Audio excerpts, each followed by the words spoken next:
Alright, so this is the all-new 2022 Nissan Terra VL trim in automatic diesel. So this is a 2.5 liter engine, 4x2 siya. And the color we're having right now is Aspen Pearl White. And I've had this for a week now, and this is the Philippine spec version. So this will be the ones that will be coming out in the market. And if you're watching this video now, most likely this car has been launched already sa mga showrooms. And today we're gonna check out all the new improvements and features on the new 2022 Nissan Terra. So also known as the X-Terra on other markets, this is actually a major facelift. So hindi siya totally new. Engine and frame and even the side panels are almost the same. So nothing has changed sa dimensions, but they completely changed yung whole front bumper, yung rear bumper, and some parts on the side profile, which I'll discuss later. But the biggest change that happened here on the new Terra is the interior. So hindi na siya kamukha nung older Navara and the older variants. And we'll check it out later kasi I was pleasantly surprised and it feels more like an SUV now. But first, let's discuss all new changes for the exterior on this 2022 Nissan Terra.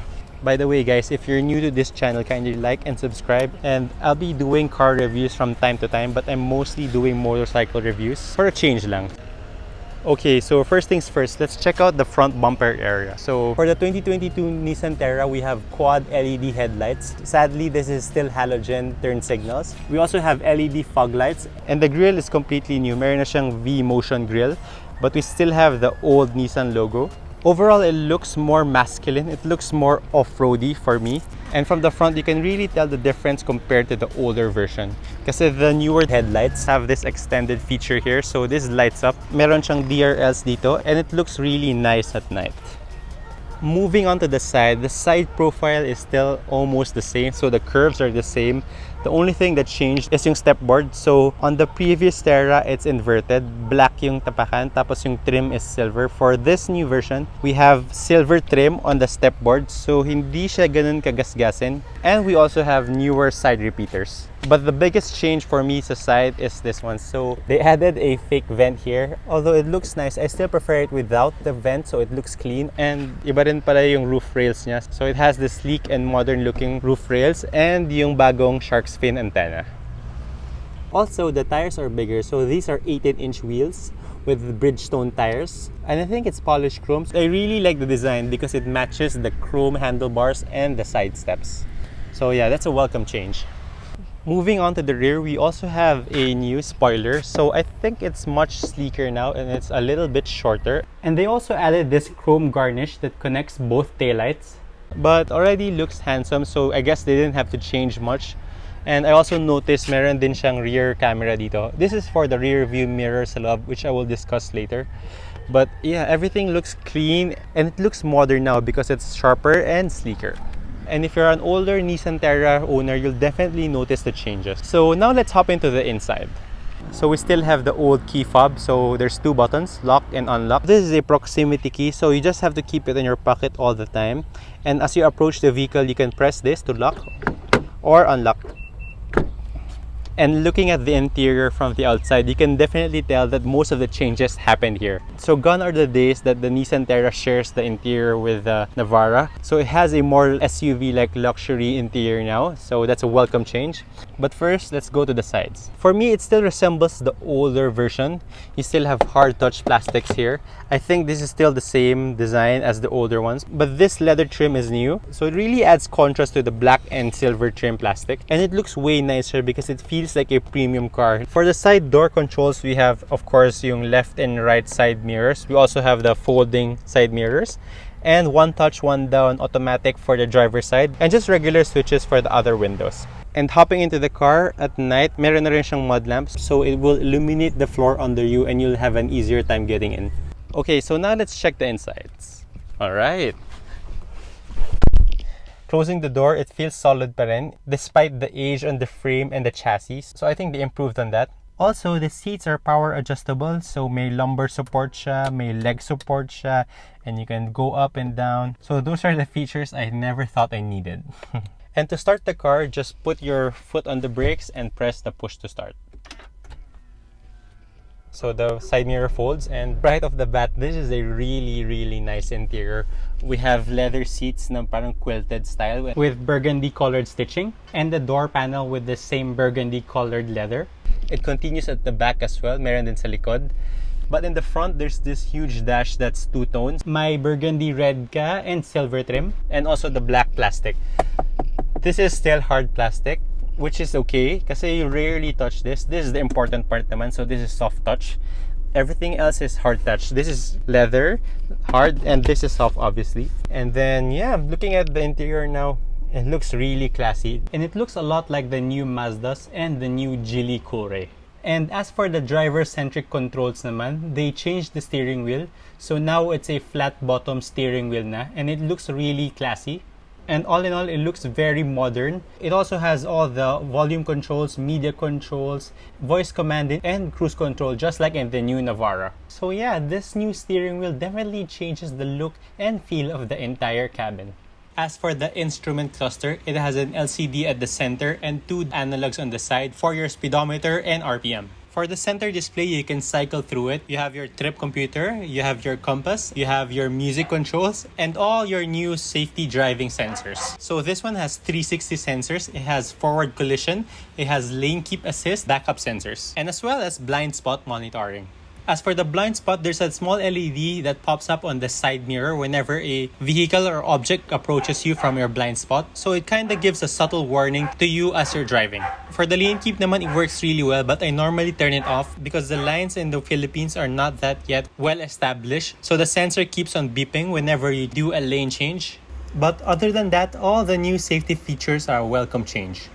Here on the lower left side naman, you have the switch for the brightness for the digital cluster. So you can adjust the brightness up or down. And beside that, we have the switch for the gas tank, the trip reset, and a switch to turn on and off all the parking sensors.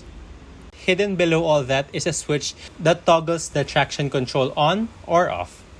Going up to the column switch naman, we have automatic headlights that automatically turns on at night, and we also have automatic wipers that automatically turns on whenever it detects rain. But the biggest change happens at the center console or at the entertainment center. So we now have a much bigger and brighter minimalist screen that supports Android Auto and wireless Apple CarPlay. But what I really like the most is the automatic 360 camera that automatically engages whenever you're in a tight corner and the sensor detects an object nearby, or maybe whenever you're in a tight alley or parking space and you're about to hit something, so the camera detects that and it automatically engages the high definition 360 cameras. Down here at the bottom naman, we have dual climate control, which has its own dedicated LCD here. So all the aircon controls are here. You also have USB-C charging and USB charging. There's also the 12-volt socket here and a switch to enable the fan sa rear. And lastly, there's also wireless charging for your newer phones. Here at the center naman, we have the all-new gear switch. So you have park, rear, neutral, and drive. You also have the manual feature, so up and down. And you also have the electronic e-brake. So gone are the days na meron ka pang lever to pull and press. So it's all electronic na. So yan. Push to disable and then pull to engage. And here up top we have a bigger rear view mirror which has a cool feature like this. So let's see. And so it engages to a digital one and you can move it around and it won't change because it's attached to the glass at the back. The good thing here is you can choose between digital and analog. So let's go back to the original one because it has a wider field of view. The roof part naman, nothing much has changed. You still have your vanity light and vanity mirror. So both sides yan. You also have a sunglass compartment. And of course, all LED lighting inside the car. Yan, so. But yeah, overall, I'm really loving the two-tone interior. It looks way more premium now because they changed everything here. Gone are the days na all black yung interior ng Navara. So really good job here, Nissan. And before we hop into the rear pala, we have switches here to pull down the middle seat. So just pull this and yeah, and you can do the same with the other seat, but we'll check it out first. Alright, so hopping into the rear, we still have the same design for the side door panels.